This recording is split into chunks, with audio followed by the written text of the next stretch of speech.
തിരുവനന്തപുരത്ത് ശ്രീ പത്മനാഭസ്വാമി ക്ഷേത്രത്തിന് തെക്ക് കിഴക്ക് ഭാഗത്തായി 1840 സ്വാതി തിരുനാൾ രാമവർമ്മ പണിതീർത്ത ഒരു കൊട്ടാരമാണ് കുതിരമാളിക എന്നറിയപ്പെടുന്ന പുത്തൻമാളിക കൊട്ടാരം.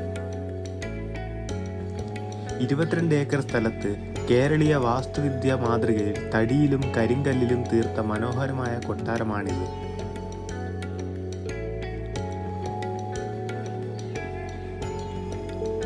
ഒന്നാമത്തെ നിലയുടെ മുകൾ ഭാഗത്ത് വരിവരിയായി കൊത്തിവച്ചിരിക്കുന്ന 122 കുതിരകൾ ഒരു പടയോട്ടത്തിനായി നിൽക്കുന്നത് പോലെയുള്ള ഭാവത്തിൽ തടിയിൽ തീർത്ത ഈ കുതിരശില്പങ്ങളിൽ നിന്നാണ് ഈ മാളികയ്ക്ക് കുതിരമാളിക എന്ന് പേര് വന്നത്. 1836 തഞ്ചാവൂരിൽ നിന്നും വന്ന 5000-ഓളം ശില്പിമാർ 4 വർഷത്തോളം എടുത്താണ് ഈ കൊട്ടാരം പണി കഴിപ്പിച്ചത്. ഒറ്റക്കല്ലിൽ തീർത്ത തൂണുകളും കൊത്തുപണിയാൽ അലങ്കൃതമായ വാതിലുകളും മേൽക്കൂരയും നീളൻ വരാന്തയും കുതിരമാളികയുടെ പ്രൗഢിയെ സ്മരിപ്പിക്കുന്നു. ഈ കൊട്ടാരത്തിന്റെ മുകളിലത്തെ നിലയിലിരുന്നാൽ ശ്രീ പത്മനാഭസ്വാമി ക്ഷേത്രം കാണാം. ഇവിടെ ഇരുന്നു പത്മനാഭസ്വാമി ക്ഷേത്രം കണ്ടുകൊണ്ടാണത്രേ സ്വാതി തിരുനാൾ കീർത്തനങ്ങൾ രചിച്ചിരുന്നത്. മുകൾ നിലയിൽ നിന്നും ക്ഷേത്രത്തിലേക്ക് പോകാനായി ഒരു രഹസ്യ വഴിയും അക്കാലത്ത് നിർമ്മിച്ചിട്ടുണ്ടായിരുന്നു. വിശാലമായ മുറ്റത്തു നിന്ന് നോക്കിയാൽ ആദ്യം തന്നെ നമ്മുടെ കണ്ണിൽപ്പെടുന്നത് നവരാത്രി മണ്ഡപമാണ്. ഒറ്റക്കല്ലിൽ തീർത്ത കൊത്തുപണികളോട് കൂടിയ തൂണുകൾ അലങ്കരിക്കുന്ന ഈ മണ്ഡപത്തിലാണ് ഇപ്പോൾ സ്വാതി സംഗീതോത്സവം നടത്തപ്പെടുന്നത്. സ്വാതി തിരുനാൾ മഹാരാജാവിൻ്റെ ഓർമ്മയ്ക്കായി എല്ലാ വർഷവും ജനുവരി 6 മുതൽ 12 വരെയാണ് സ്വാതി സംഗീതോത്സവം നടത്തപ്പെടുന്നത്.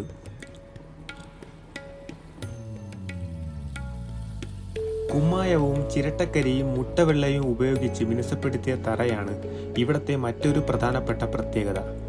ഇപ്പോഴും മിനുസമായി കിടക്കുന്ന ഈ തറയിൽ നല്ല ചൂട് സമയത്ത് പോലും തണുപ്പാണ് അനുഭവപ്പെടുന്നത്.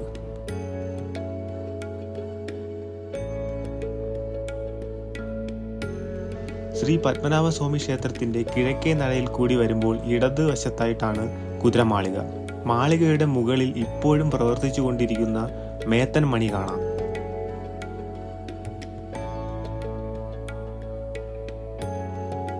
19-ാം നൂറ്റാണ്ടിന്റെ മധ്യകാലഘട്ടത്തിൽ സ്വാതി തിരുനാൾ മഹാരാജാവ് ഭരണത്തിൽ വന്നു. ആ കാലഘട്ടത്തിൽ കല, സാമൂഹികം, വാസ്തുശില്പകല തുടങ്ങിയ മേഖലകളിൽ വലിയ മാറ്റം സംഭവിച്ചു. ആദ്യത്തെ ഇംഗ്ലീഷ് വിദ്യാലയം, വാനനിരീക്ഷണ കേന്ദ്രം തുടങ്ങിയവ സ്വാതി തിരുനാൾ ഭരിക്കുന്ന കാലഘട്ടത്ത് വന്നതാണ്.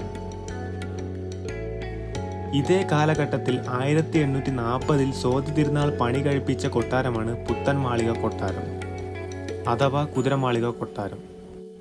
കൊട്ടാരത്തിന്റെ നടത്തിപ്പ് ഇപ്പോൾ രാജകുടുംബത്തിന്റെ മേൽനോട്ടത്തിലാണ്. കൊട്ടാരത്തിന്റെ തെക്ക് ഭാഗത്ത് ഇപ്പോൾ ഒരു മ്യൂസിയം പ്രവർത്തിച്ചു വരുന്നു. അറ്റകുറ്റപ്പണികൾ ഇല്ലാത്തതുകൊണ്ട് മനോഹരമായ കൊത്തുപണികളുള്ള ഈ കൊട്ടാരത്തിന്റെ ബാക്കി ഭാഗങ്ങൾ നശിച്ചുകൊണ്ടിരിക്കുകയാണ്. ശ്രീ പത്മനാഭസ്വാമി ക്ഷേത്രത്തിന്റെ കിഴക്കേ നടയിൽ കൂടി വരുമ്പോൾ ഇടതുവശത്തായാണ് കുതിരമാളിക. ഈ കുതിരമാളിക എന്ന് എഴുതി വച്ചിരിക്കുന്ന ചെറിയ കവാടത്തിലൂടെ കൊട്ടാരത്തിലേക്ക് പ്രവേശിക്കാം. പ്രവേശന സമയം രാവിലെ 8:30 മുതൽ ഉച്ചയ്ക്ക് 1 മണി വരെയും വൈകിട്ട് 3 മണി മുതൽ 5:30 വരെയുമാണ്. ശ്രീ പത്മനാഭസ്വാമി ക്ഷേത്രത്തിനടുത്ത് സ്ഥിതി ചെയ്യുന്ന ഈ കൊട്ടാരത്തിൽ എത്തുവാൻ അടുത്തുള്ള റെയിൽവേ സ്റ്റേഷൻ 1 കിലോമീറ്ററും എയർപോർട്ടിൽ നിന്ന് 6 കിലോമീറ്ററുമാണ്.